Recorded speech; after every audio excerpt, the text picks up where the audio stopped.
Bueno, quedamos en el siguiente punto, que era entrar, aquí era la gestión de personas en el Estado, ¿cierto? Y yo diría que acá lo importante es decir una cosa, que es que la gestión de personas es igual en las organizaciones públicas y privadas. Puede sonar como medio contradictorio con lo que vamos a ver a continuación, pero lo que quiero decir es que las personas, aunque parezca de perogrullo, siguen siendo las mismas tanto en el Estado como en el sector privado. A veces se escucha como en el juicio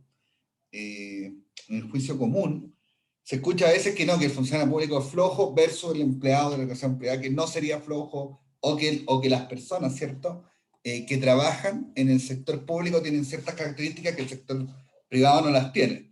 Bueno, en el fondo es una falacia, ¿cierto?, porque las personas que trabajan en el Estado han sido seleccionadas mediante distintos procedimientos, muchos de ellos similares a los que son seleccionadas las personas en el sector privado, por lo tanto, no son las personas las que tienen diferencia, sino que, y quizás eso es lo que hay que mirar, hay algunos sistemas o algunas formas de relacionarnos o de organizarnos dentro del Estado que contribuye a que exista una determinada cultura organizacional y naturalmente esa cultura organizacional puede venir aparejada de ciertas conductas o comportamientos que a veces las personas les permite hacer determinados juicios respecto al funcionario público. Las personas yo diría que son las mismas, por lo tanto lo que va cambiando un poco es ese modelo en el cual esas personas se desenvuelven. Y eso es lo que vamos a tratar de ver ahora, ¿cierto? Vimos que la gestión de personas en la clase anterior tiene que ver con la estrategia organizacional. Y eso es muy importante porque en general toda organización debiera tener una estrategia organizacional. Es decir, debería plantearse un sueño, un horizonte hacia el cual quiere dirigirse y finalmente llegar y cómo, a través de qué medios, a través de qué camino, a través de qué recursos, con qué políticas de personas va a alcanzarlo, ¿cierto? Y en eso lo que se puede contribuir desde el ámbito de la gestión de personas es especialmente relevante, y eso fue lo que revisamos a grandes rasgos en la clase anterior cuando vimos el modelo de gestión estratégica de gestión de personas de Dave Ulrich. Dicho eso, me gustaría preguntarle algo, a ver si se atreven a participar, ya sea por chat o por como ustedes lo deseen. ¿Qué creen ustedes que podría ser un factor determinante en que un servicio público haga bien las cosas? Y si la otra pregunta es si ustedes han visto o perciben que algún servicio público, a juicio de usted, de su experiencia, funcione bien.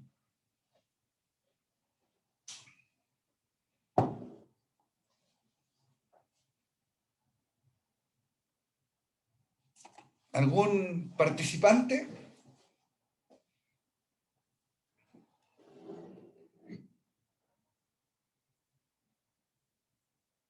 Ya, ¿Que parece. genera impacto en las personas? Ahí, Fernanda, te escucho, cuéntame. ¿Se escuchó o no? No, la escuché personas. Ah, ya. Que se genere impacto en las personas, en Ya, la calidad de vida. ¿en qué se genera impacto en las personas? Ponme un ejemplo, ¿qué crees tú que genera un impacto? No sé, por ejemplo, el registro civil, Ya. el hecho como de hacer la clave única facilitó a las personas que pudieran realizar muchos más trámites por internet y eso les mejoró, aunque sea un poquito la calidad de vida, porque no tienen que andar todas las personas haciendo fila antes de las 8 de la mañana para conseguir un número y hacer un trámite, sino que lo pueden hacer desde la comodidad de sus casas. Ya, ese es un súper buen ejemplo, Fernanda, porque claro, yo también creo que eso es como parte de lo que uno valora de los servicios públicos. En cierto sentido, el servicio público, hay servicios públicos que tienen más contacto con la gente y otros que no, ¿cierto? Por ejemplo, el Ministerio del Interior tiene poco contacto con la gente porque está haciendo políticas de seguridad, de orden público, etcétera. No atiende público, pero, por ejemplo, el registro civil sí lo hace. Y diríamos que una de las funciones principales del registro civil es precisamente dar atención en distintos trámites a la comunidad. Fíjate que si uno analiza el cambio de la clave única, no es un cambio que uno podría decir que es antojadizo. Porque, ¿cómo uno llega de un sistema de papel a un sistema de clave única? Bueno, probablemente incorporando elementos tecnológicos, ¿cierto? Es lo primero. Y comprando ciertas herramientas de hardware, de software, etc. Y lo segundo que hay que hacer es cambiar los procesos que tiene la organización y capacitar a las personas que están ahí. Porque las personas también van a vivir un proceso de cambio en el cual ellos están acostumbrados a esa cola que se genera, como decía Fernanda, antes de las 8 de la mañana, que ya hay gente esperando para hacer su trámite, ahora en que a lo mejor lo que van a hacer ya hacer menos contacto con las personas y va a ocurrir más en la oficina procesando distintos tipos de información. Por lo tanto, el perfil de esa persona que antes atendía gente en una ventanilla cambia, y cambia una persona que opera un sistema y hace un montón de trámites o de cosas de manera tecnológica. Por lo tanto, cuando uno ve esos cambios, lo que uno ve finalmente, o lo que uno analiza, es que es un cambio que debe haber demorado tiempo, ¿cierto? Y si demoró tiempo, también debe obedecer a una visión estratégica que debe haber tenido el registro civil de ser un servicio que brinde la mejor atención posible a la ciudadanía por medios también tecnológicos. Eso tiene que ser parte de la estrategia que define el servicio. Los cambios no ocurren porque a alguien se le ocurre en una reunión y empiezan a gestionarlo, sino que en general obedecen a procesos que tienen que ver un poco más con definiciones más de lo que quiere hacer la organización o definiciones más de tipo estratégico.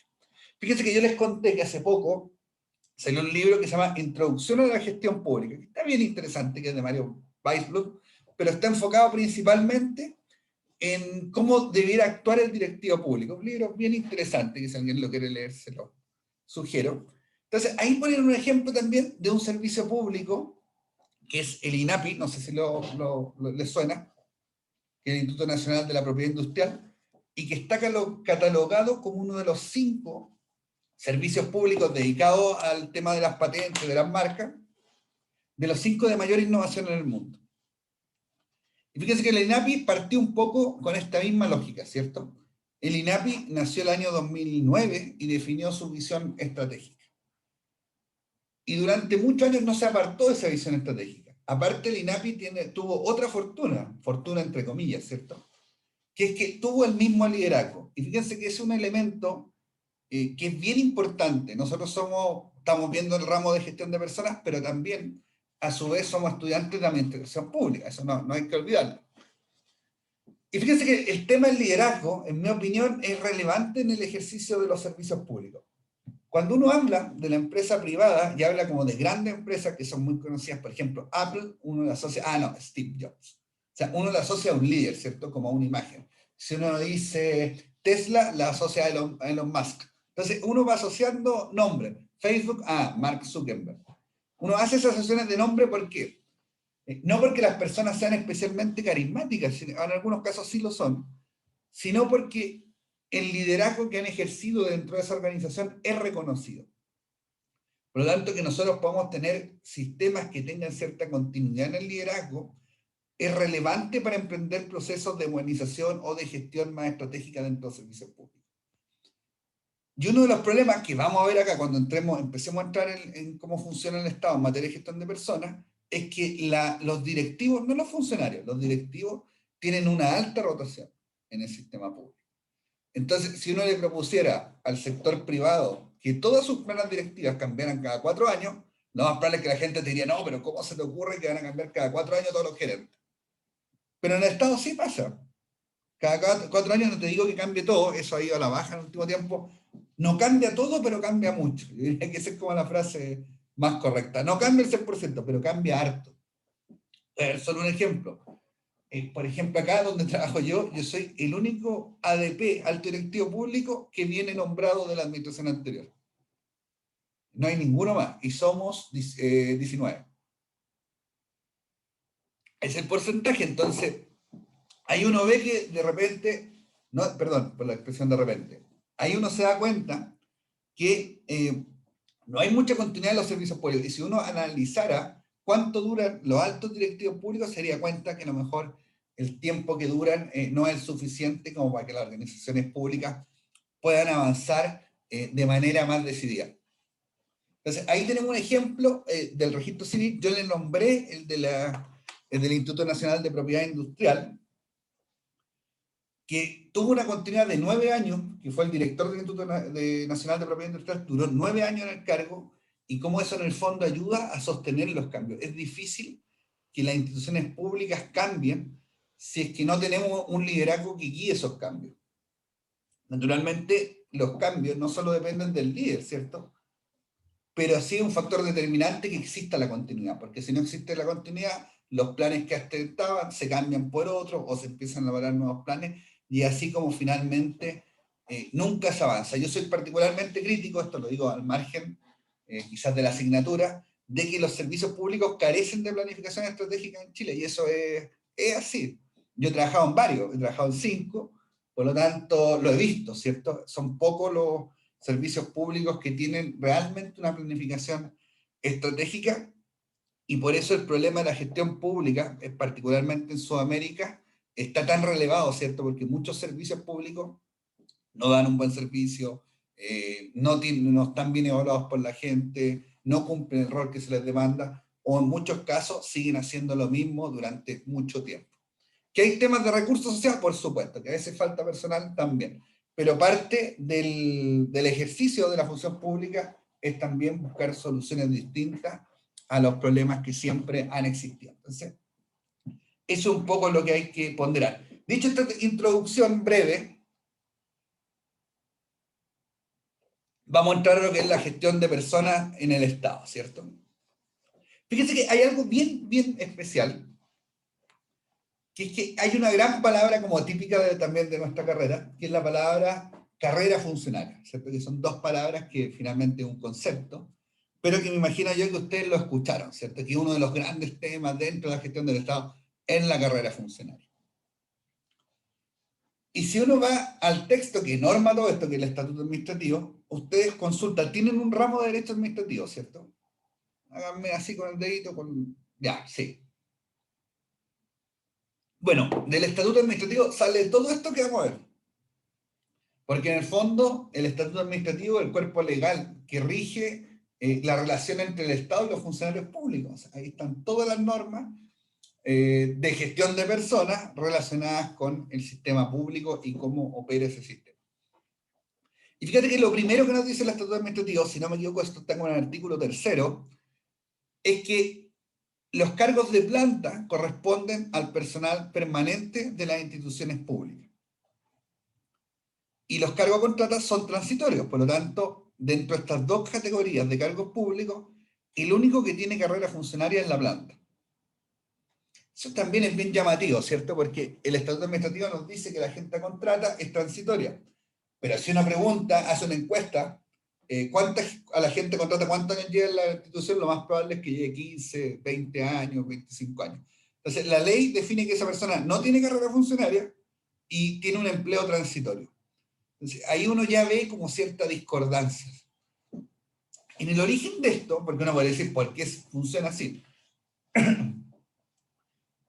Bueno, funciona así por lo siguiente. Existe lo que se llama el botín político, que lo describió Max Weber en su época, que tiene que ver con cómo rotan los cargos públicos en función de los cambios de gobierno, que fue un poco lo que yo también le mencioné recientemente. ¿Cómo se combate esto? ¿O cuál fue una de las ideas para combatir esa práctica? Fue definir cuerpos de personal, plantas de personal estables que no cambien. O sea, habría un grupo de funcionarios permanentes dentro de los servicios públicos que a pesar de los cambios de gobierno no cambiaría. Y por eso, lo vamos a ver también más adelante, la gente que está en la planta tiene ciertas reglas de inamovilidad que son diferentes al resto de las personas que se desempeñan en el Estado. Porque la idea que había por ahí en la década del 20 o del 30 era que tenía que haber un grupo de gente en el Estado que fuera independiente del sector político que estuviese gobernando y por lo tanto existiera la anhelada continuidad de la función pública. ¿Qué pasó? Bueno, en la práctica lo que ocurrió es que las plantas están definidas en leyes orgánicas constitucionales que son difíciles de cambiar.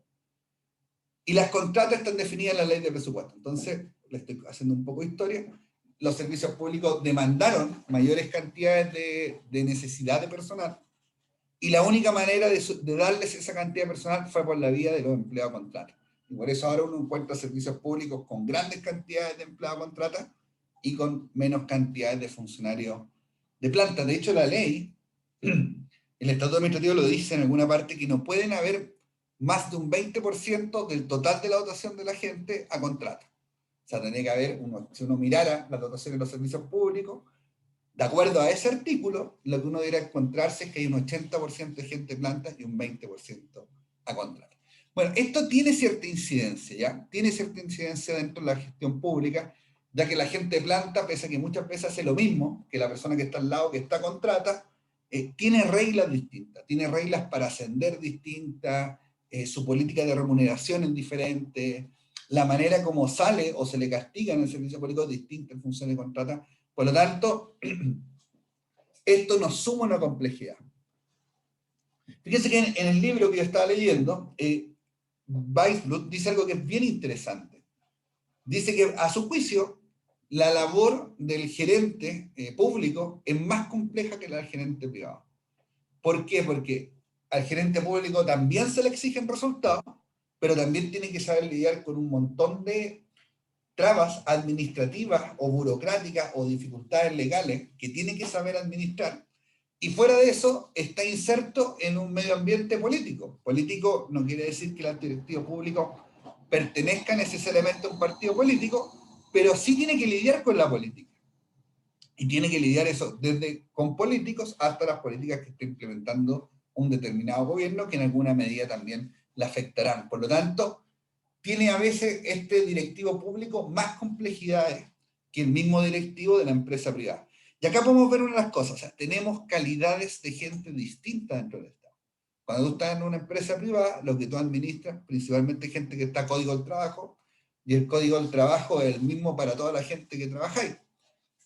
Acá no, acá hay diferencias y hay formas distintas de administrarse. Piensen ustedes que podemos tener dos personas, por ejemplo, dos personas que trabajan en la oficina aparte, y uno es de planta y uno es de contrata. Y el de planta sabe que sus reglas de inmovilidad son distintas, y el de contrata sabe que todos los años, a fin de año, o en un cambio de gobierno, puede verse expirada su función. Entonces, también como la gente lo afronta es diferente. Anécdota, como media al margen de la clase. Más de alguna vez escuché que yo le decía, oye, ¿por qué, no sé, este caballero no trabaja, no hace nada? Y la persona, el jefe te contesta, es que es de planta. Entonces, como que también el mismo jefe se inhabilita de solicitarle más cosas porque la persona es de planta. O sea, así uno va viendo como es un poco la complejidad del sistema público. Me imagino si tuvieran su ramo de derecho administrativo, ustedes saben los requisitos para poder entrar a un empleo público: ser ciudadano, la salud compatible con el cargo, haber cumplido la ley de reclutamiento y movilización del Estado, y no haber sido condenado por crimen o simple delito. ¿Ya? Me imagino que eso se lo saben. Lo importante de esos requisitos de ingreso, que a veces la gente lo olvida, es que no solo son de ingreso, sino que también son de permanencia. Por lo tanto, puede que yo ingresé al Estado y nunca fui condenado por crimen o simple delito. Pero si soy condenado durante el ejercicio de mis funciones, también ceso, porque perdí uno de los requisitos del ingreso. Entonces, a veces, varias veces he visto que las personas olvidan esto, pero esos requisitos que la ley dice que son de ingreso, también son de permanencia. O sea, yo tengo que mantenerlos durante toda mi vida en el servicio público. ¿Qué hay, cierto? Dijimos que estos son los cargos. Bueno, se me olvidó mencionar que están también los honorarios Sumalsá, que cumplen labores de asesoría o de cierta expertise, que es lo que nos dice o señala la norma. En principio, lo que nos dice el Estatuto Administrativo es que hay gente de planta y contrata, que son los cargos públicos. Los honorarios no son considerados funcionarios públicos, por lo tanto nos quedamos solo con las plantas y contratas. Y esas plantas y contratas se dividen en ciertas categorías o ciertos estamentos, que es lo que dice también la norma, ¿cierto? Y esas 5 categorías son directivos. Oscar. Sí, profe. Disculpe que lo interrumpe, tenía 2 dudas respecto a lo que comenta del personal. Con respecto a eso que mencionó de las rotaciones, todo el botín político, ¿tiene el impedir que haya rotación de empleados por tema de cambio de gobierno, tiene relación con lo que en nuestra carrera se conoce como la dicotomía entre política y administración? Mire, no me acuerdo de esa definición de política y administración, ¿ya? Y sí, te puedo decir, es que, claro, los cambios de gobierno traen aparejados cambios de gente. Incluso cuando ustedes vean que cambia un gobierno, van a ver que una de las noticias que siempre sale en el diario, en el noticiero, fueron desvinculados tantas personas en tal servicio público o se han producido tal número de despidos.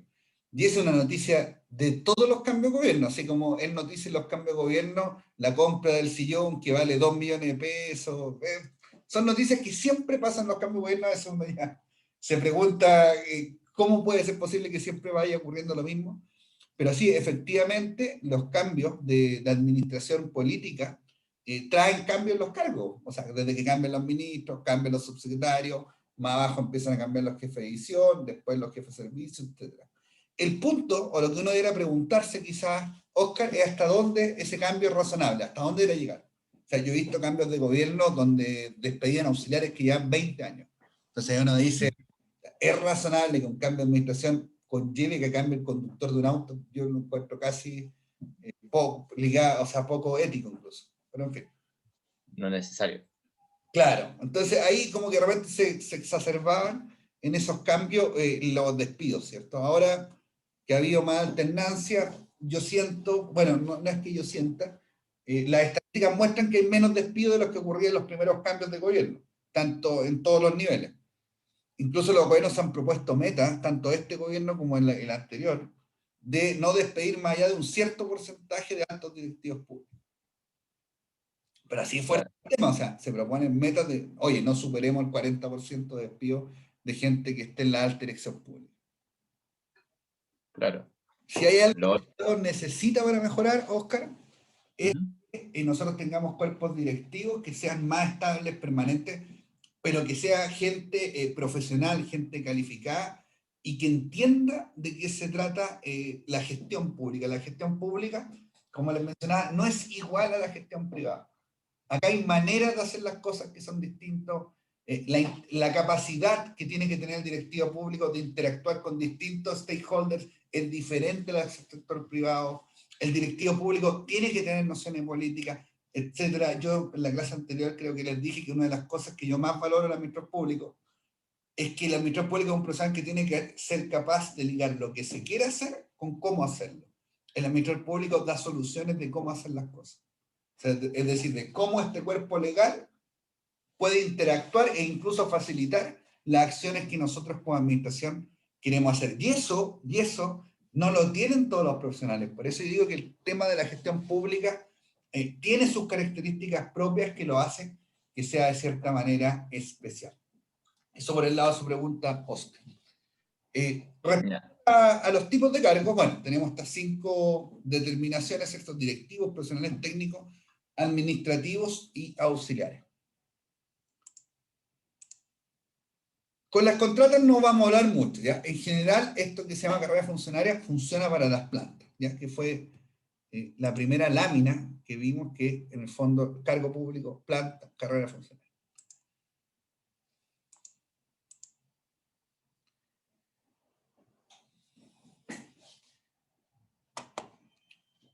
Bueno, el primer mecanismo que tenemos de movilidad dentro del Estado son lo que se conoce como ascenso. ¿A quiénes aplica el ascenso? Bueno, el ascenso aplica a los estamentos administrativos y auxiliares. ¿Qué es un ascenso? Bueno, un ascenso es que una persona mejora su remuneración, su grado. Acuérdense que la gente en el Estado tiene un grado, a medida que va subiendo de grado, va mejorando su remuneración. Asciende un grado en función de que alguien se fue. ¿Y cómo asciende? Bueno, asciende porque es la persona que tiene la mayor antigüedad y la mejor calificación. En los servicios públicos existe algo muy antiguo, pero que sigue existiendo, y la Contraloría lo pide todos los años, que se llama el famoso escalafón. El escalafón es una lista en cada grado de cuántos funcionarios hay. Por ejemplo, en el grado auxiliar 20 hay 8 personas, ¿cierto? Y las personas aparecen, ¿quién es el primero en el grado 20? ¿Quién es el primero en el grado 20? El que tiene la mejor calificación y que es el más antiguo. ¿Qué pasa? Que en el Estado la mayoría de la gente está calificada con el máximo puntaje. Eso es así, está en la estadística, tengo un cuadro, lo vamos a revisar, no es una idea mía. La gente en general está muy bien calificada. Entonces, ¿qué es lo que termina ocurriendo? Que al final termina ascendiendo el más antiguo. Entonces, este esquema famoso de las plantas es un sistema bien poco móvil, por así decirlo, o con poca movilidad. Porque afecta solo a las plantas, la carrera funcionaria. La gente en general entra a una planta y no se basta que jubila, lo que significa que es poca gente la que sale de una planta, por lo tanto las posibilidades de ascender son bajas, y cuando alguien ascienda va a ascender el que lleva más años, por lo tanto el más antiguo. Por lo tanto, si usted recién ingresó a un servicio público en una planta, bueno, tiene que tener harta paciencia para subir un grado, para mejorar su remuneración, porque lo más probable es que tenga que esperar que, bueno, la gente dice en los servicios públicos, hay que esperar que alguien se muera para subir de grado, y esa frase tiene relación con lo lento que es, ya no puede ser media macabra, pero tiene que ver con la lentitud. Entonces, esa es una primera línea. Entonces, cuando nosotros digamos, oye, en lo administrativo y auxiliares, ¿cómo la gente mejora o cómo progresa? Bueno, con este sistema de escalafón que cuando alguien sale, corre la lista. ¿Ya? Es un sistema en el cual uno podría decir que corre la lista. Después, fíjense que el Estado de Chile, en materia de gestión de personas, está en un proceso de modernización. Y que eso es visible, ¿cierto? ¿Cómo yo se lo puedo demostrar a usted? Bueno, desde el año 2003 a la fecha han cambiado un montón las normas en materia de gestión de personas. Y quizá el principal cambio ocurrió en el año 2003. En el año 2003 se promulgó una ley, que es la ley 19.882, que regula un nuevo trato, ¿cierto? Se llama la ley del nuevo trato, pero que regula un nuevo trato como política de personal hacia los funcionarios públicos.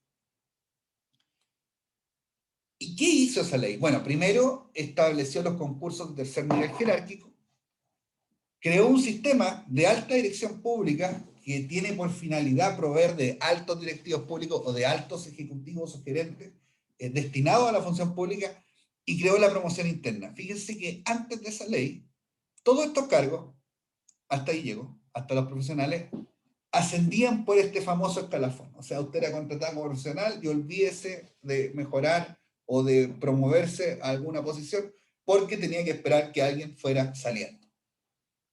Y en el fondo esta ley lo que dijo, mira, vamos a mantener este sistema de los ascensos, de los administrativos y los auxiliares, pero en los estamentos técnicos profesionales vamos a hacer concursos de promoción. Acuérdense que siempre estamos hablando de las plantas. De ahí les voy a hacer el paralelo con las contratas. Ok, entonces los concursos de promoción interna son concursos para proveer cargos que quedan vacantes en las plantas, pero que están destinados a los estamentos técnicos profesionales. Y en general funcionan con un comité de selección, que este comité de selección funciona en varios concursos, que son las 5 primeras jerarquías del servicio, sin contar al jefe de servicio. Ese en el fondo es el comité de selección.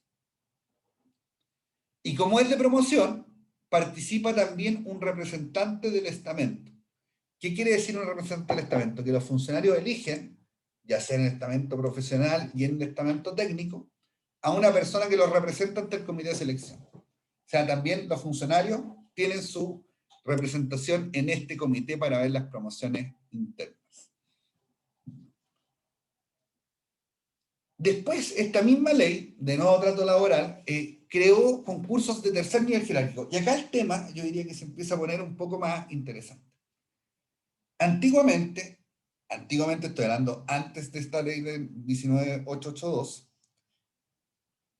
todos los cargos de jefe de departamento y superiores eran de exclusiva confianza.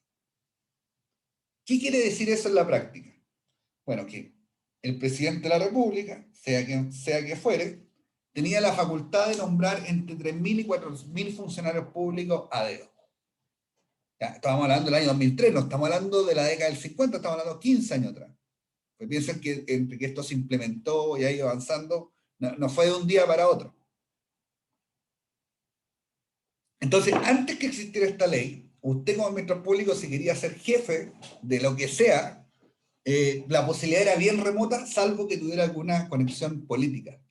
¿Por qué? Porque estos 3.000 cargos de jefatura eran de exclusiva confianza del presidente de la República. Y siempre me hacía la pregunta de si el presidente de la República conocía más de 100 personas. Yo no conozco más de 100 personas bien, ¿cierto? Como para poder nombrarla o recomendarla en un trabajo. Bueno, acá la ley nos decía que no te conocía 100, sino que podía conocer 3.000, entre 3.000 y 4.000, y que podía nombrarlas en cargo, ¿cierto?, de responsabilidad dentro de la gestión pública. Y como eran cargos de exclusiva confianza, tampoco habían requisitos. Es decir, no importa que yo sea veterinario, pero me pueden poner a cargo de las finanzas de un determinado ministerio, porque como es de exclusiva confianza, no prima, ¿cierto?, que exista un perfil una profesión, un determinado nivel de estudio. Por lo tanto, pasaba que yo, si tenía esa confianza, podía ejercer la función que sea. O sea, podía ser, como le decía, veterinario y estar a cargo de la gestión de personas de un ministerio. ¿Qué pasó? Bueno, esta ley lo que nos dice, se acabó esa cantidad de cargos de exclusiva confianza, se van a reducir, y algunos cargos se van a llamar de tercer nivel jerárquico, y otros de alta dirección pública. Y vamos a mantener el sistema de exclusiva confianza, pero más acotado, ¿cierto? Un cargo que por lógica es de exclusiva confianza, nosotros podemos decir un ministro, un subsecretario, son cargos de exclusiva confianza, por lógica, ¿cierto? Per se. ¿Qué más se mantuvo en ese saco de la exclusiva confianza? Bueno, se mantuvo también, en general, todos los cargos directivos de los ministerios. Como los ministerios son entidades más políticas que los servicios públicos, se privilegió esa lógica. Ok, entonces nos dicen que la alta dirección pública existe el primer nivel y existe el segundo nivel jerárquico. Y hay un tercer nivel jerárquico. Vamos a ver qué es. Y lo vamos a ver de manera muy simple, para que no se enrede. En un servicio público X, el primer nivel jerárquico es el director de ese servicio.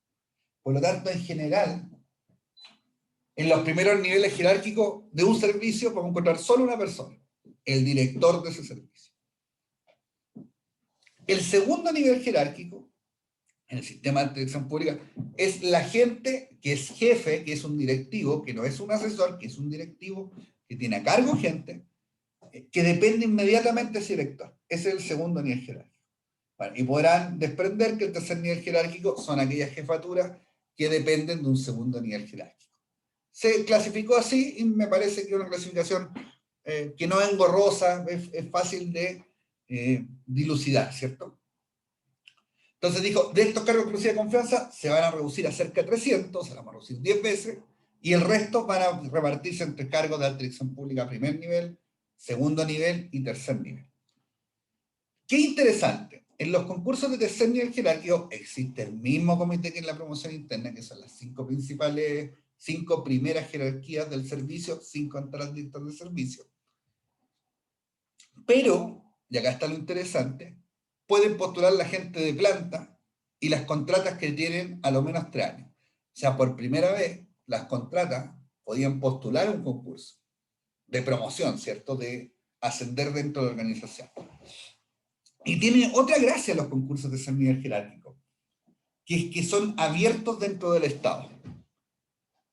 No están solo dirigidos, a pesar que son una especie de concurso de promoción, no están solo dirigidos al mismo servicio público, sino que yo puedo postular al registro civil, al CERNAC, a cualquier otro servicio público que abra un concurso de ese nivel jerárquico.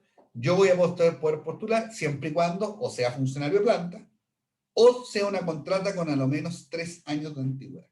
Entonces, este concurso de ese nivel jerárquico finalmente nos abrió la posibilidad de que pueda postular más gente.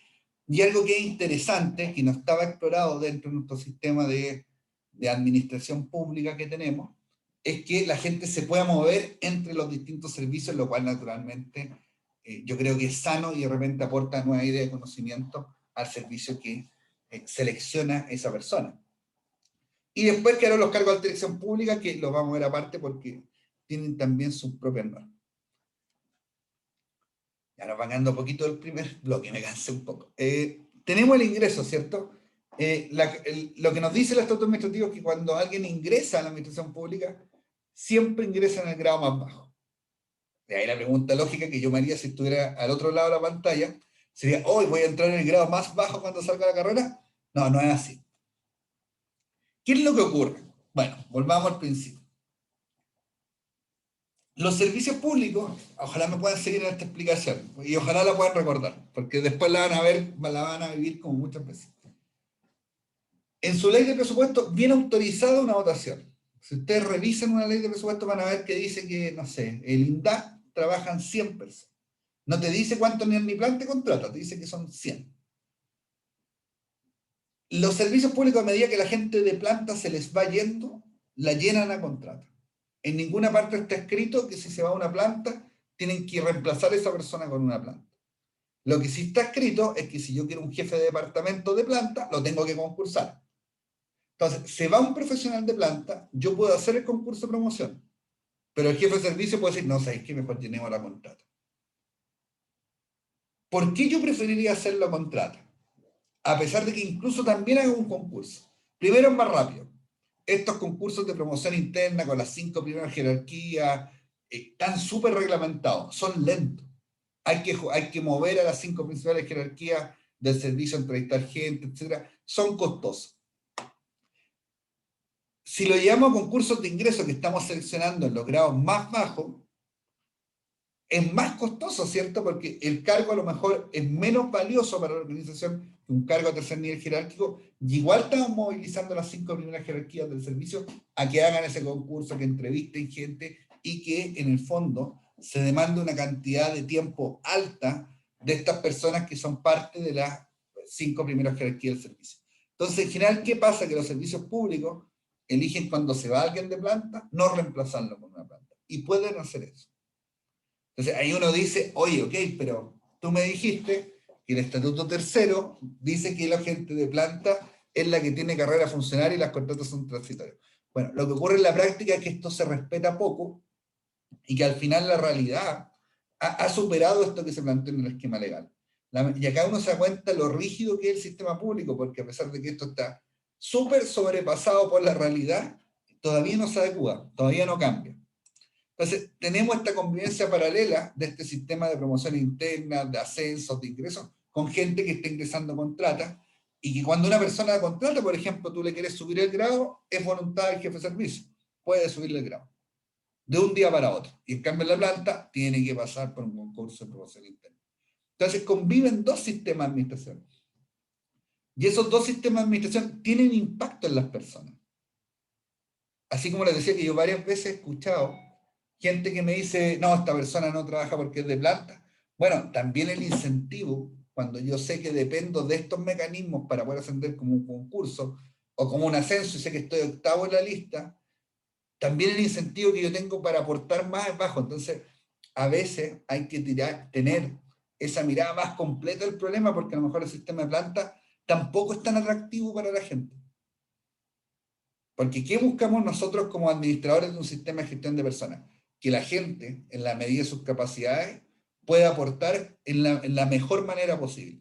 Y naturalmente un sistema en el cual yo no puedo recompensar al funcionario, él sabe que, bueno, uno no va a ser despedido, pero aparte sabe que a pesar de que lo haga excelente, con él no va a pasar nada, probablemente, quizás, ese no es el sistema más apropiado para que nosotros podamos gestionar la contribución de esa persona.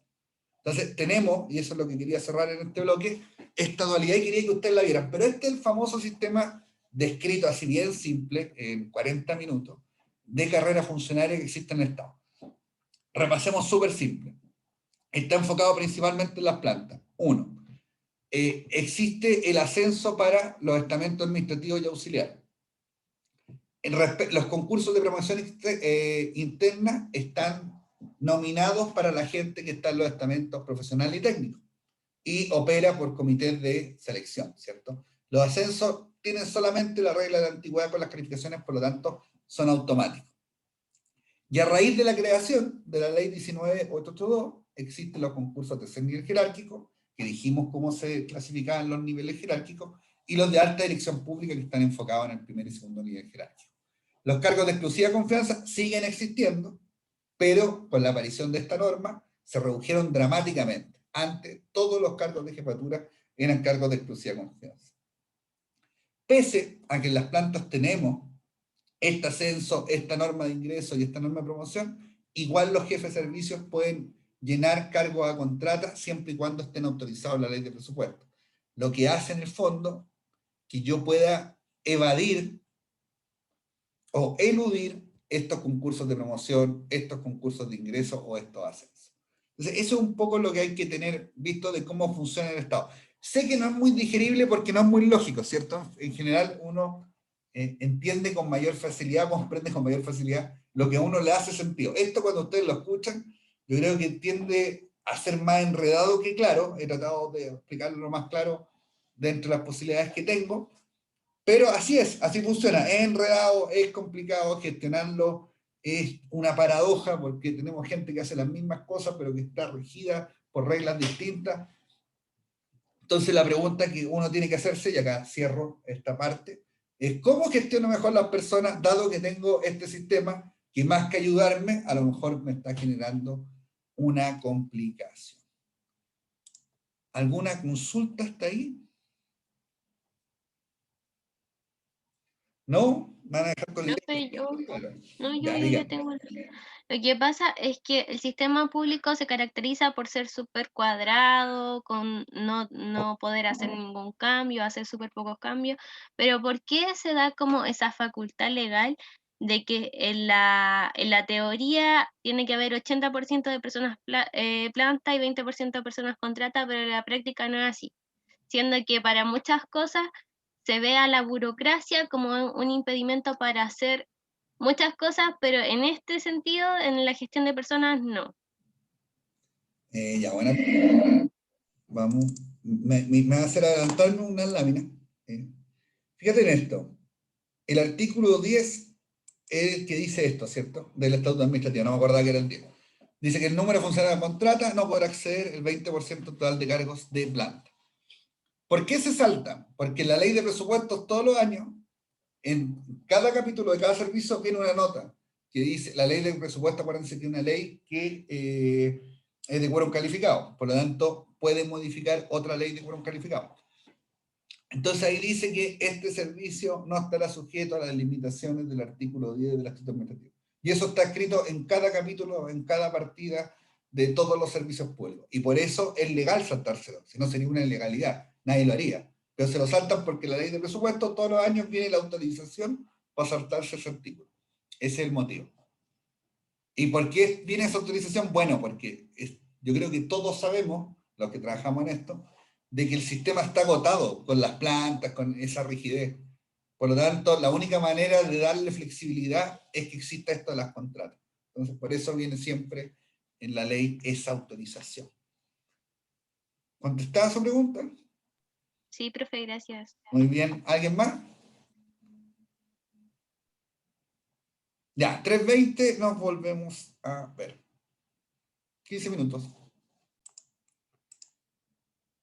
Un tema anecdótico que se me olvidó comentarles, de que puse como ejemplo la INAPI como un proceso de modernización en el cual el servicio ya hartos años con el mismo liderazgo, llevando a cabo una visión estratégica. Fíjense que el INAPI tiene un dato bien particular. El INAPI tiene la mayor parte de su gente en teletrabajo. Y ustedes van a decir, ¿pero qué gracia tiene eso? Silvia, todo funciona con teletrabajo. Sí, pero la tiene desde 2017. El 35% de la gente en INAPI funciona con teletrabajo. O sea, los servicios públicos recién empezaron a sumarse al teletrabajo hace 3 años. Y naturalmente el teletrabajo en algunas funciones aplica bastante bien, hay otras que más o menos discutibles. En lo que hacemos nosotros, que es juntarnos en esta cátedra, yo creo que a mí me gusta más la cátedra presencial, pero creo que funciona bastante bien, mejor de lo que hubiera imaginado antes. Bueno, vimos esto en la carrera funcionaria, lo explicamos con este diagrama que está acá.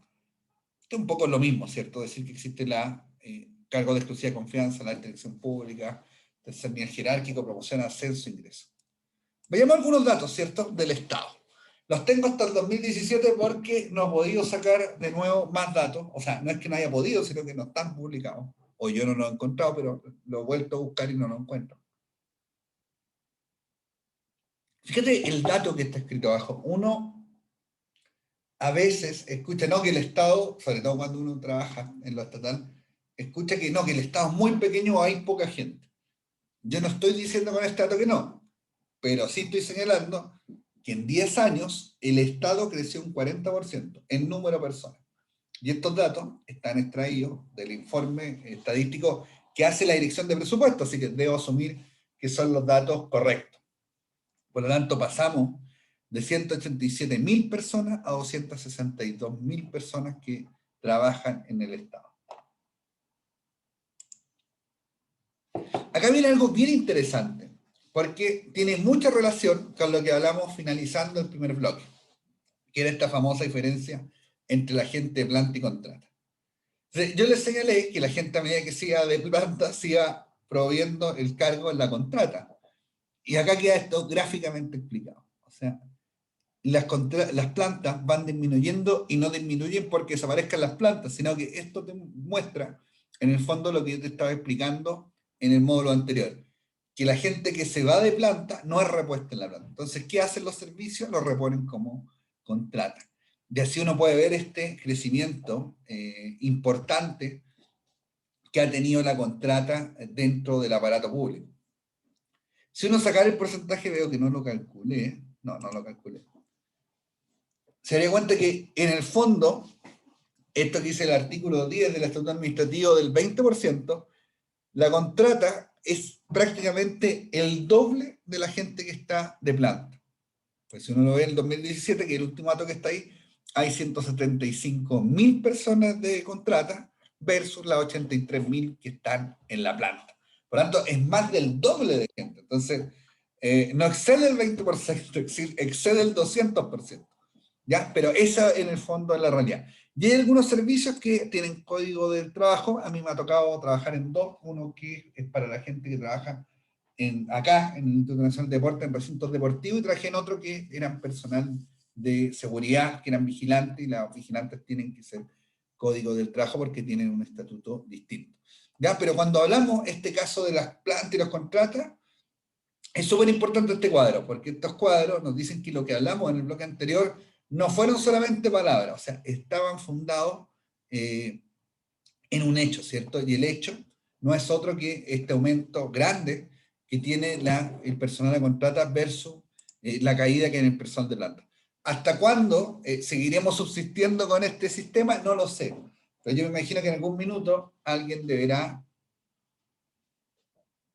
ver esta realidad, ver lo que está pasando y proponer desde, bueno, el Ejecutivo que promociona los proyectos de ley en este país, pero algún cambio, ¿cierto?, que permita que haya quizá un estatuto común para todos los funcionarios públicos, que en mi juicio sería lo más lógico, ¿cierto? Bueno, otra como creencia, por así llamarlo, podría ser llamar incluso, emplearse la palabra prejuicio, es que la gente que trabaja en el Estado es mayor, ¿cierto? Como que uno asocia el servicio público como a gente de edad avanzada. Y fíjense que si uno ve el promedio de edad, lo primero que va a observar que desde el año 2008 en un lapso de años bajó un año el promedio de edad. Y si uno lo tirara más atrás, encontraría que bajó otro año. Porque si uno revisa los ingresos a la administración pública, se da cuenta que este segmento es uno de los que más crece. Esos dos que marqué ahí. O sea, gente que está entre los 25 y los 40 años, yo diría que son la gente que más ingresa al Estado. De hecho, la gente entre 25 y 34 años, si ustedes ven el número, casi logra duplicarse en términos porcentuales, ¿cierto? En términos numéricos, respecto a la gente que ingresó, tomando como referencia el año 2008. Por lo tanto, hay un aumento importante de las personas nuevas que están ingresando al Estado. O sea, hay movilidad. La gente tiende a hacer el juicio que el Estado no tiene movilidad, pero en el fondo lo que nos está mostrando este gráfico es que sí hay movilidad.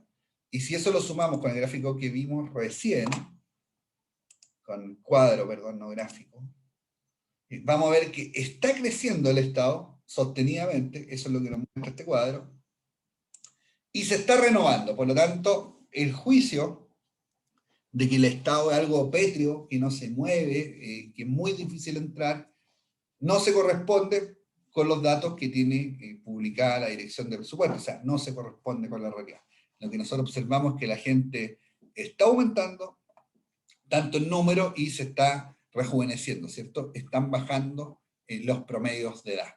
Y si uno lo piensa, un promedio de edad de 42,3 años en el Estado, ¿a ustedes les parece alto, les parece bajo, les parece normal?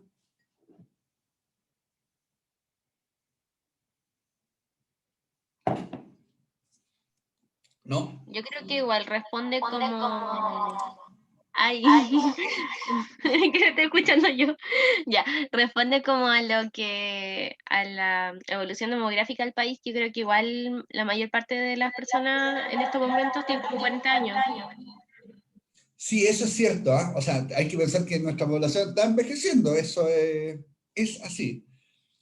Pero fíjate que a pesar de que la población está envejeciendo, la edad a lo que vemos hasta el año 2017 está bajando. Por lo tanto, uno puede hacer la inferencia de que efectivamente el Estado está renovando sus cuadros de personal y lo está renovando con gente más joven. Para mí la de 42,3 años está bien, ¿cierto? Es una edad en la cual la persona ha hecho menos de la mitad de su vida profesional. Uno se supone, los hombres, hoy en los 65 años, en el caso de una mujer a los 60, usted es profesional, probablemente se van a titular con 25 años, a los 42 años va a llevar 17 años de carrera y le van a quedar 17 más. Por lo tanto, estaría como más o menos en la mediana de su carrera profesional en este cálculo simple. Por lo tanto, parece como bien apropiado.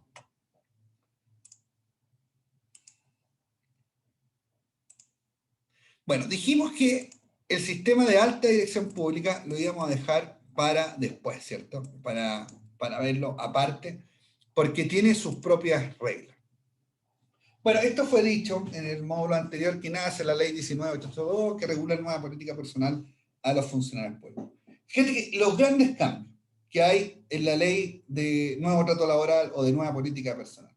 Primero, establece el sistema de elección, ¿cierto? Es decir, este sistema en el cual el Estado dice que va a dejar de nombrar a la gente por la exclusiva confianza y va a nombrarla mediante procedimientos concursales. Es decir, se va a instalar el mérito dentro de la gestión pública. Segundo, otro cambio que viene en esa ley, porque en esa ley vienen, yo diría que cambios muy significativos. Quizás el último que está ahí, que es la bonificación por retiro, yo diría que es el menos significativo. Pero el sistema de elección pública es un cambio gigante. Acuérdense que la ley traía el sistema de elección pública y traía los concursos de tercer nivel jerárquico. O sea, abrió la posibilidad de concursar los cargos públicos. Fíjense que antes eso no ocurría, parece increíble, porque a lo mejor ustedes como, desde que están estudiando la carrera, esto ya existe, a lo mejor asumen que siempre existió, pero esto lleva pocos años, por lo tanto, como lleva pocos años, todavía tiene o guarda muchas deficiencias, pero de que un avance significativo respecto a lo que antes había, eso es indudable. Entonces establece el sistema de elección pública. Crea la Dirección Nacional del Servicio Civil. La Dirección Nacional del Servicio Civil, por así decirlo, es como un gran departamento de gestión de personas del Estado. Y la Dirección Nacional del Servicio Civil, dentro de su ámbito de acción, tiene dos subdirecciones. Una que se dedica solo al sistema de dirección pública y tiene otra que se dedica a establecer normas comunes para los servicios públicos en materia de gestión de personas. No es un ente regulador, por lo tanto, no es que dictamine cosas que los servicios públicos tengan que hacer, pero sí va entregando instructivos, orientaciones, y va en el fondo elaborando un plan de gestión de personas para la administración del Estado. Por lo tanto, también acá hay algo relevante, ¿cierto? No es solo hacer concursos, sino que la política de personal que tiene que haber en el Estado, primero uno debiera pensar que debe ser más o menos parecida en todos los servicios públicos, y debería tener cierto sustento técnico y cierta estrategia de cara al futuro. Y por lo tanto, la Dirección Nacional del Servicio Civil lo que hace es venir a responder estas inquietudes. Por otra parte, que también lo vamos a ver, se crearon incentivos de desempeño y remuneraciones para los funcionarios públicos. Y el cuarto, se estableció una bonificación por retiro, que es bien discutible. O sea, no es mala la idea, siempre ha existido como la imagen en los servicios públicos de que la gente, cosa que yo he visto, no es falsa, se queda incluso más allá de jubilación en la administración pública. Y muchas veces hay personas de sobre 80 años en algunos servicios públicos. ¿Por qué? Porque son de planta, son inamovibles y jubilar económicamente no les conviene, por tanto la persona opta por seguir trabajando.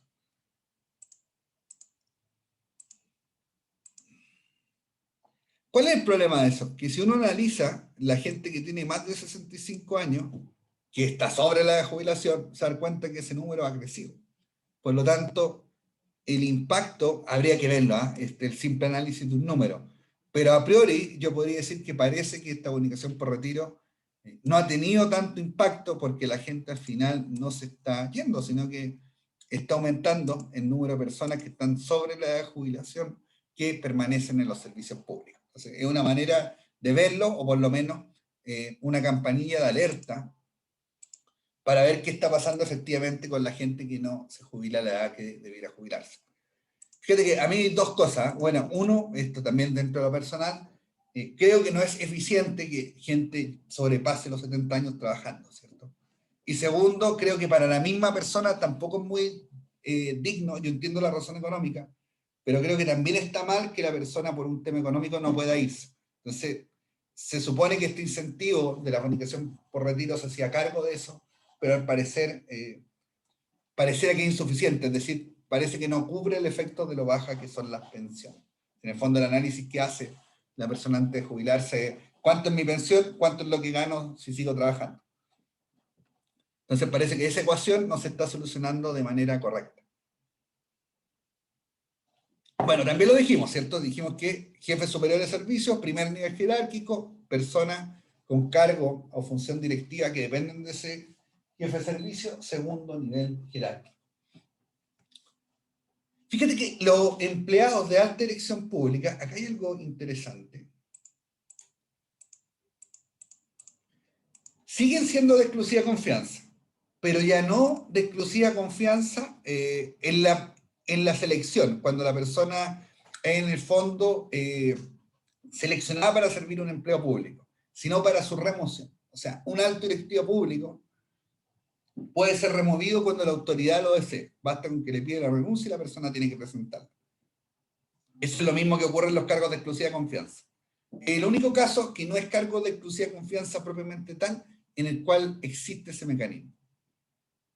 ¿Ya? Entonces, fíjate que también otra cosa interesante, los periodos por el cual un alto directivo público es nombrado son 3 años. Y se puede renovar por 3 años, por 2 periodos más. Es decir, una persona al final de esto podría llegar a estar en un cargo de alta dirección pública 9 años. Ahora, creo que el promedio de permanencia, tendría que buscarlo, lo he visto por ahí, es de menos de 3 años. Eso es lo que es un alto directivo público. Pero podría llegar a estar 9. En el tercer nivel jerárquico, también son de 3 años, pero pueden ser renovados solo una vez. La única diferencia es que acá tú no le puedes pedir la renuncia. La única manera de sacar un directivo de tercer nivel jerárquico es calificarlo en listados. Entonces ahí tenemos cierta, igual es extraño, ¿cierto? Porque en el cargo de dirección pública, ¿por qué yo puedo estar 9 años? Y en este cargo que es de tercer nivel jerárquico, que está una escala más abajo, puedo estar 6. Como raro. En el cargo de tercer nivel jerárquico pueden postular funcionarios de planta y contrata. En el cargo de alta dirección pública puede postular cualquier persona. No importa que nunca haya trabajado en el Estado, puede postular igual. En el cargo de alta dirección pública, la persona es seleccionada por el Consejo de Alta Dirección Pública, en el caso del primer nivel jerárquico, o por un comité de selección.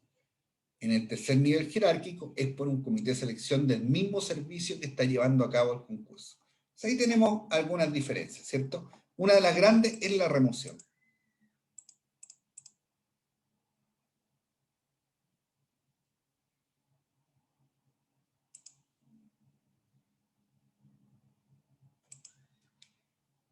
Bueno, acá está también lo mismo. Las jefaturas del primer nivel jerárquico son seleccionadas por el Consejo de Dirección Pública.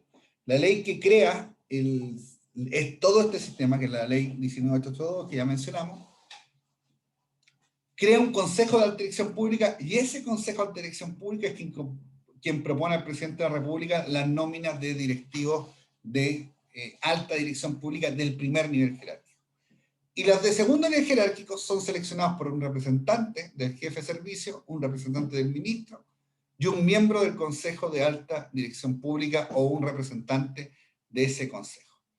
¿Qué es importante? Que los procesos en general cuentan con una etapa de publicación de los concursos, que ustedes pueden acceder. Hay una página web que se llama Sistema de Alta Dirección Pública, y en la cual ustedes ingresan y pueden ver todas las convocatorias, en qué están los perfiles de cargo, etc.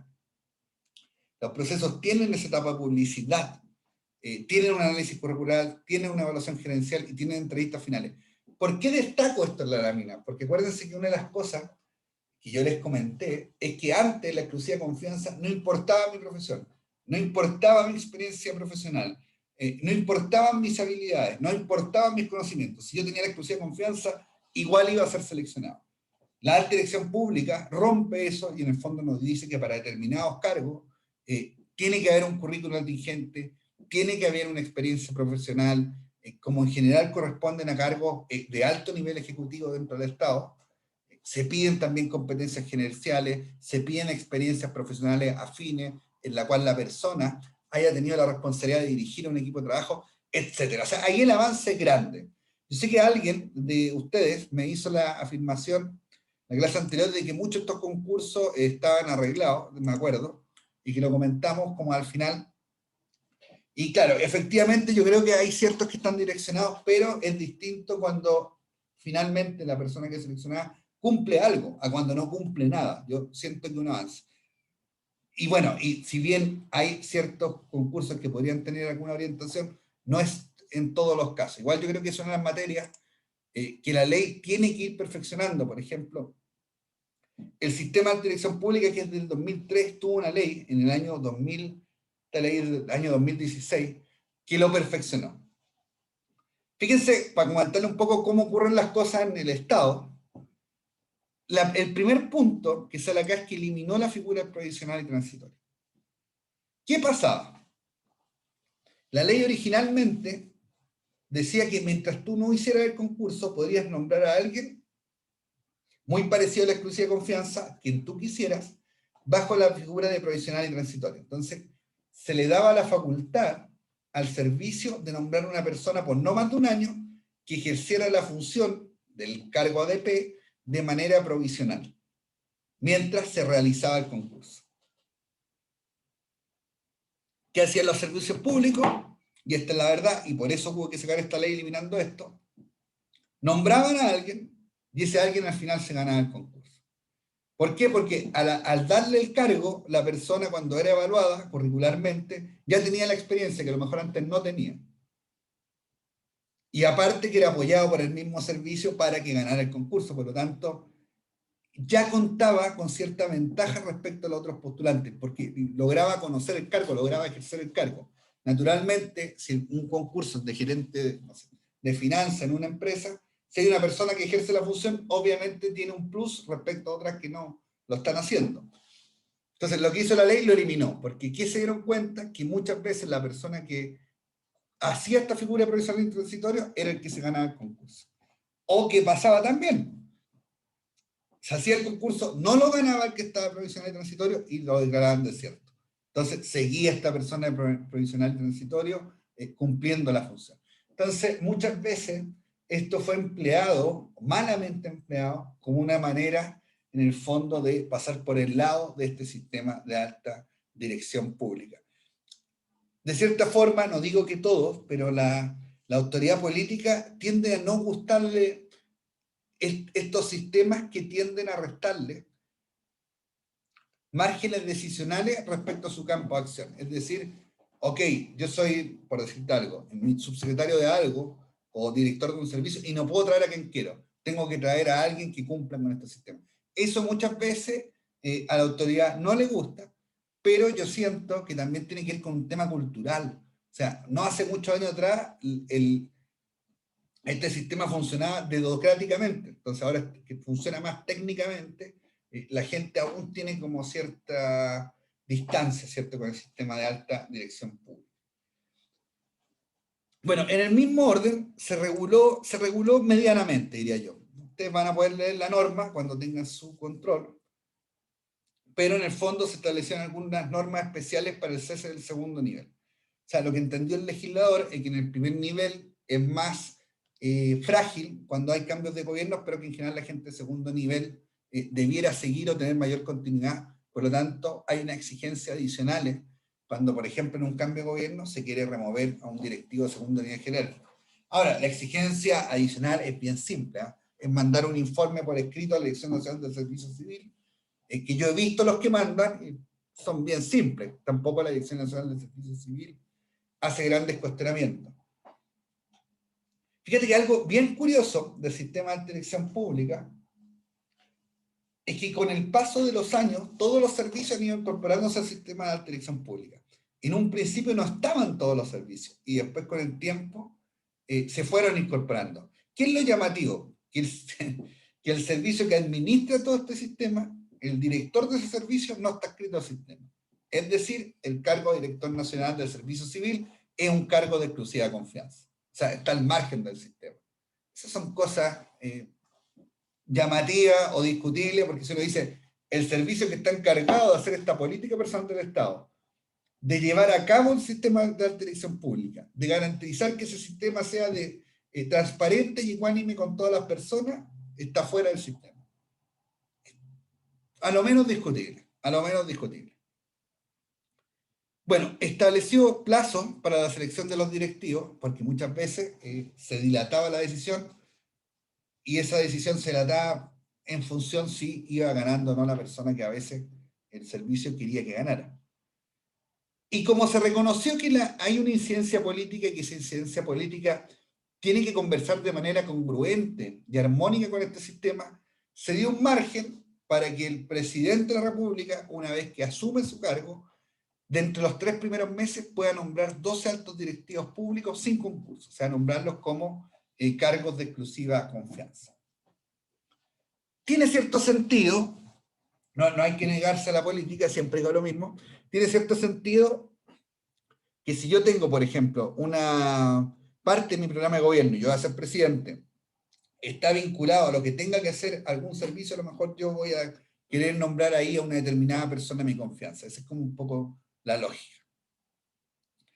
Bueno, y establece la obligación de informar a la Dirección Nacional del Servicio Civil siempre que un cargo queda vacante y siempre que se busque proveer un cargo.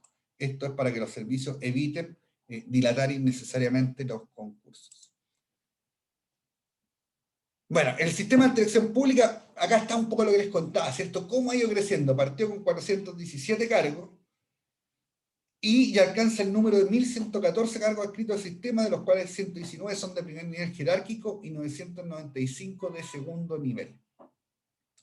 Acá hay otra cosa que es interesante, que yo creo que es una de las deudas del sistema. El costo por concurso de primer nivel es de 18 millones de pesos. Es un costo muy alto para un proceso de selección. Y bueno, acá está mal escrito, este segundo nivel. Y el costo de un concurso de segundo nivel es de 7.728.000 pesos.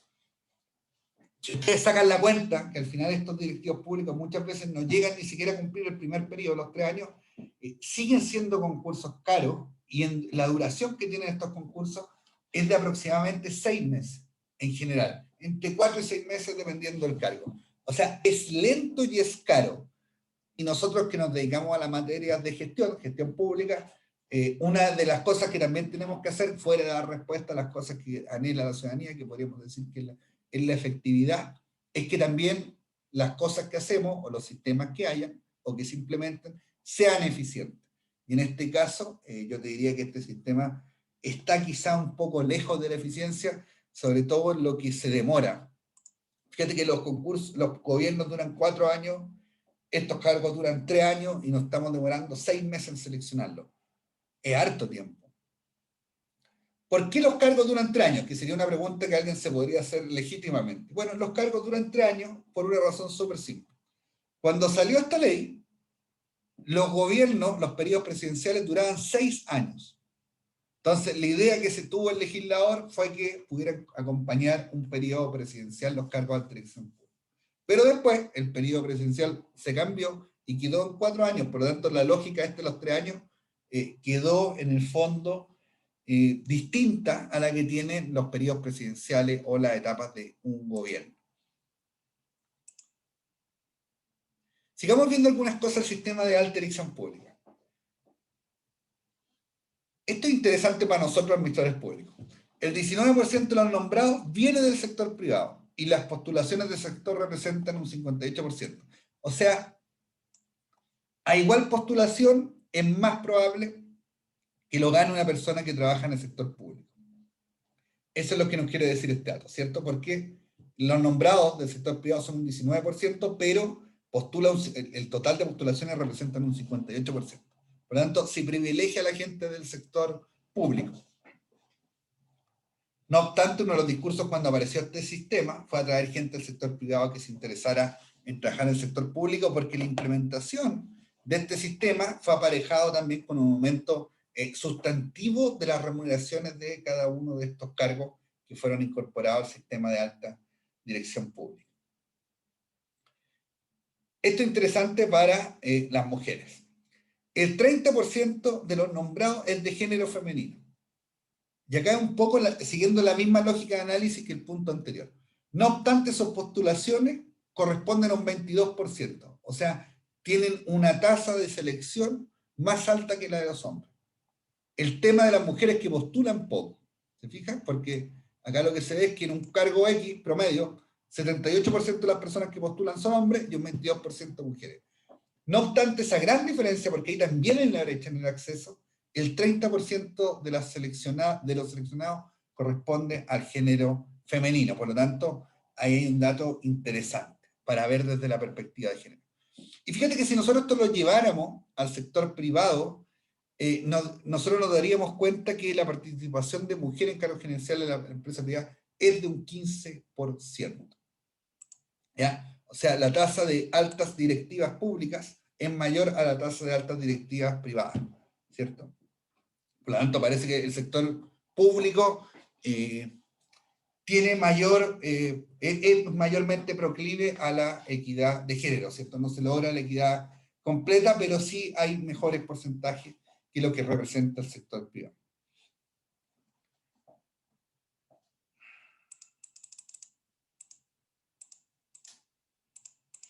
Ya, creo que alcanzamos a pasar esto rápido.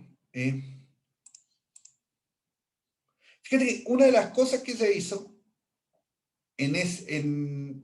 anteriormente, en el año 1998, fue crear una asignación de modernización del Estado. Como les decía, el tema de la modernización del Estado es un tema súper presente, pero súper antiguo también.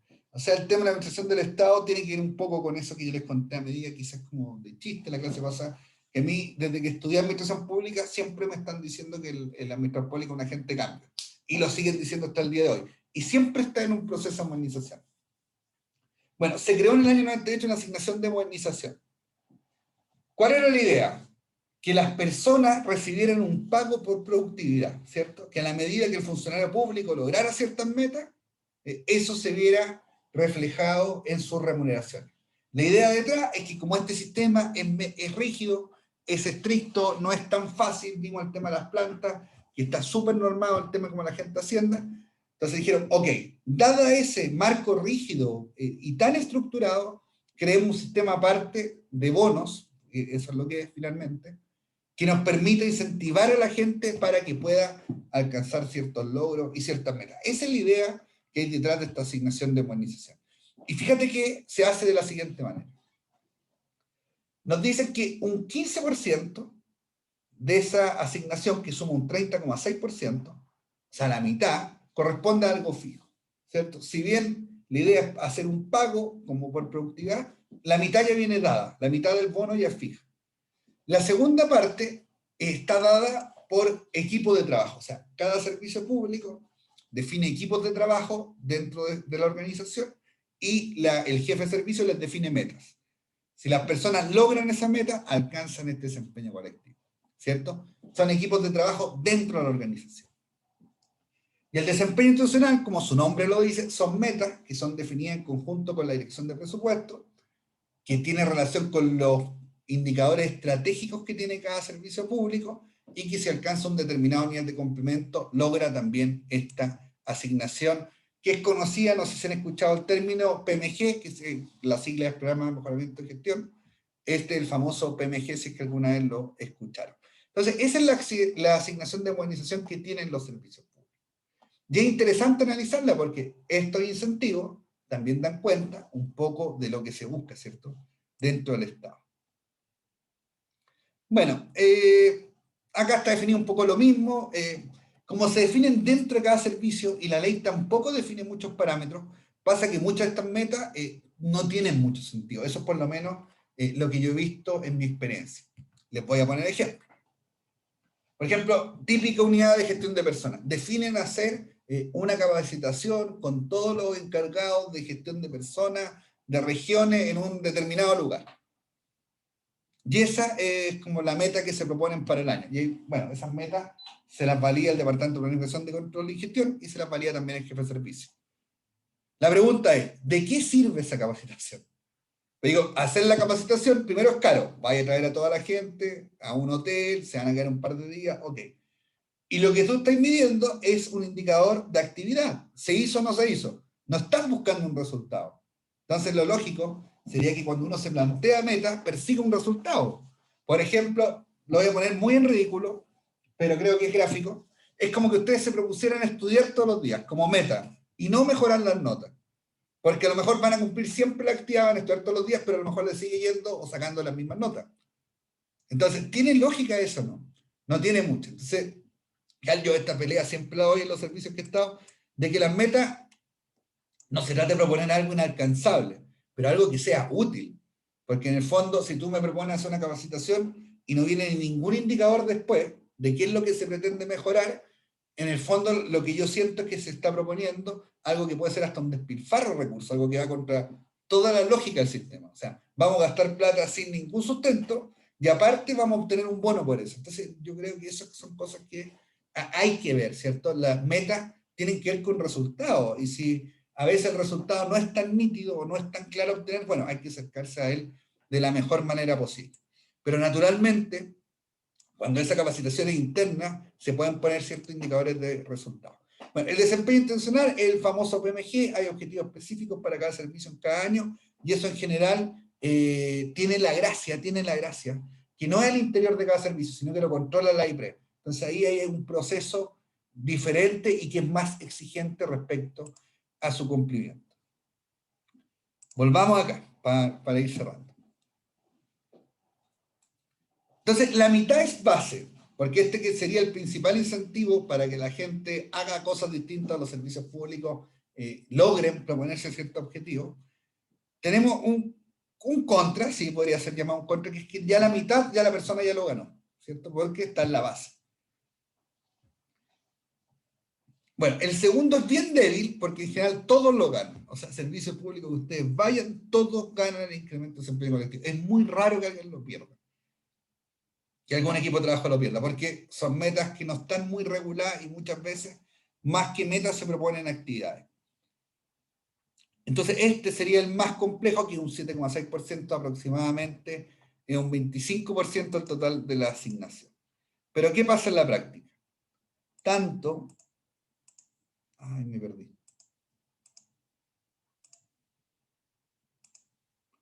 Tanto este como este, yo obtengo el 100% si logro el 90% del objetivo. No sé si me explico.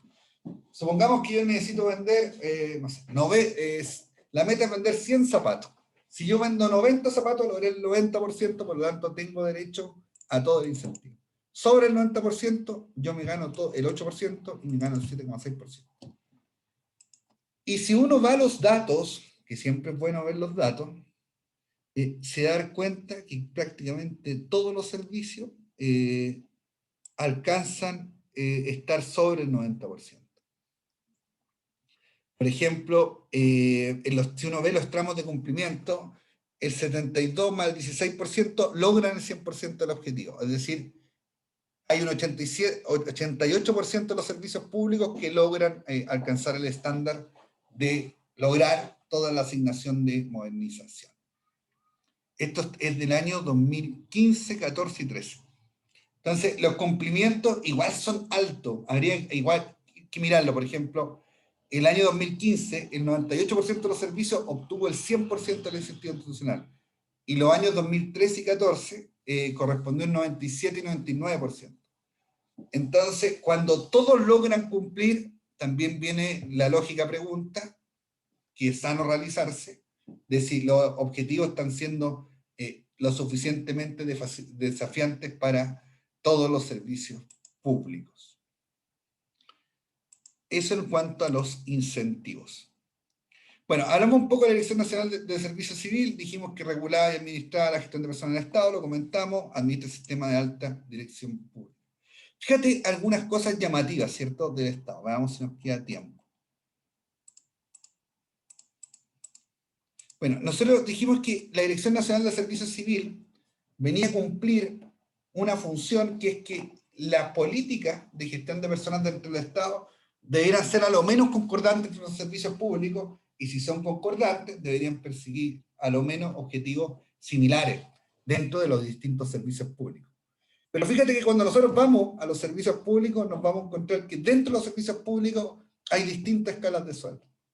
Siempre se habla que hay una escala de sueldo única, la escala única de sueldo. Bueno, pero hay escala de fiscalizadores, la gente que trabaja en los servicios de salud tiene una escala distinta a los que trabajan en la administración central. Existe la escala de los funcionarios municipales, que es distinta a los funcionarios públicos del gobierno central. Existe la escala del Poder Judicial, que es distinta a toda la otra escala. Existe la escala del Poder Legislativo, que también es distinta a toda la otra escala. Incluso no podría ir más allá, y hay la ley, en ciertas leyes, se agregan asignaciones a la escala única de sueldo. Voy a decir algunas.